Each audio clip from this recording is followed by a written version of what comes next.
We have to go inside now. Portas. Oh, shit. Corre. Oh my God.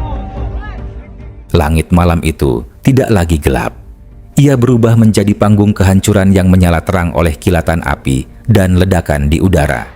Sirene meraung tanpa henti, menggema di antara gedung-gedung tinggi pusat Tel Aviv. Dalam hitungan detik, jejak cahaya melesat cepat, membelah langit dari berbagai arah. Itu bukan satu atau dua rudal. Itu adalah rentetan serangan yang datang hampir bersamaan, menciptakan ilusi bahwa langit sendiri sedang runtuh. Orang-orang berlari tanpa arah, sebagian menuju bunker, sebagian hanya terpaku, menyaksikan sesuatu yang sebelumnya hanya mereka lihat di layar televisi. Namun malam itu, semuanya nyata.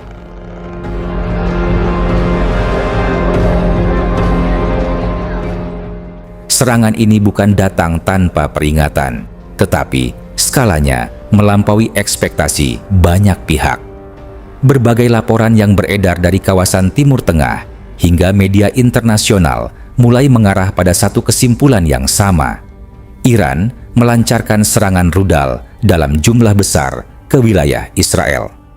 Pernyataan dari Islamic Revolutionary Guard Corps menyebut bahwa ini adalah bagian dari rangkaian operasi militer yang dilakukan secara bertahap dengan tujuan yang tidak hanya bersifat taktis, tetapi juga strategis dan simbolis. Ini bukan sekadar serangan balasan. Ini adalah demonstrasi kekuatan yang dirancang untuk dilihat, dirasakan, dan diingat.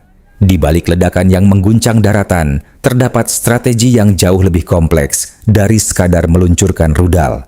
Beberapa sistem senjata yang digunakan dilaporkan memiliki kemampuan untuk memecah diri di udara, menciptakan banyak target sekaligus dalam waktu yang sangat singkat. Dalam kondisi seperti ini, sistem pertahanan manapun akan menghadapi dilema.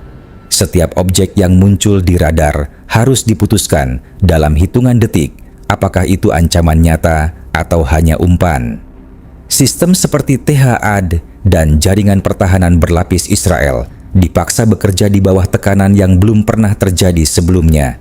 Mereka bukan hanya menghadapi kecepatan, tetapi juga jumlah dan kompleksitas ancaman yang datang secara bersamaan. Langit di atas Tel Aviv berubah menjadi medan tempur aktif. Rudal pencegat meluncur ke atas, mencoba menghentikan ancaman sebelum mencapai tanah. Ledakan demi ledakan terjadi di udara, menciptakan cahaya yang sesaat menerangi kota yang gelap. Namun, tidak semua bisa dihentikan. Beberapa proyektil berhasil lolos, dan ketika itu terjadi, dampaknya langsung terasa di darat. Suara ledakan mengguncang bangunan, kaca pecah, dan kebakaran mulai muncul di beberapa titik.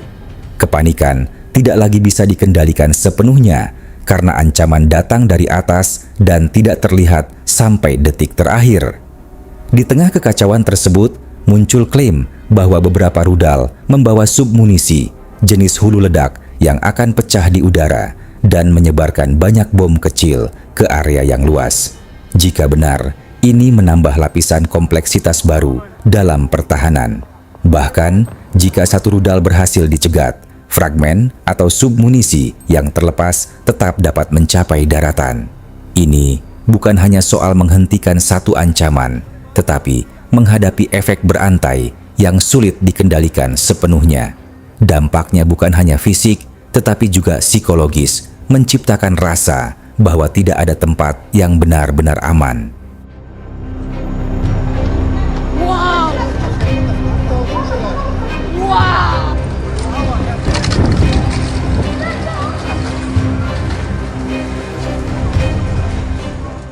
Seiring berjalannya waktu, narasi yang beredar semakin meluas. Beberapa laporan menyebut bahwa target serangan tidak terbatas pada wilayah perkotaan, tetapi juga menyasar titik-titik strategis. Nama Ben Gurion Airport mulai muncul dalam berbagai laporan, memunculkan pertanyaan besar tentang sejauh mana skala operasi ini sebenarnya dirancang. Jika infrastruktur penting seperti bandara menjadi sasaran, maka pesan yang ingin disampaikan menjadi jauh lebih jelas.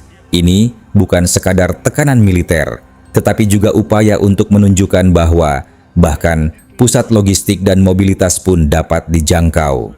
Di saat yang sama, laporan tentang insiden lain mulai bermunculan, termasuk kebakaran besar di fasilitas bawah tanah yang belum diketahui penyebabnya. Waktu kejadian yang berdekatan dengan serangan rudal memicu berbagai spekulasi. Dalam situasi seperti ini, batas antara fakta dan asumsi menjadi sangat tipis. Informasi bergerak lebih cepat daripada verifikasi, dan setiap potongan kejadian dapat dengan mudah menjadi bagian dari narasi yang lebih besar. Lebih jauh lagi, muncul klaim yang bahkan lebih mengkhawatirkan, yaitu kemungkinan serangan terhadap target Amerika di luar Israel, termasuk di Riyadh di Saudi Arabia.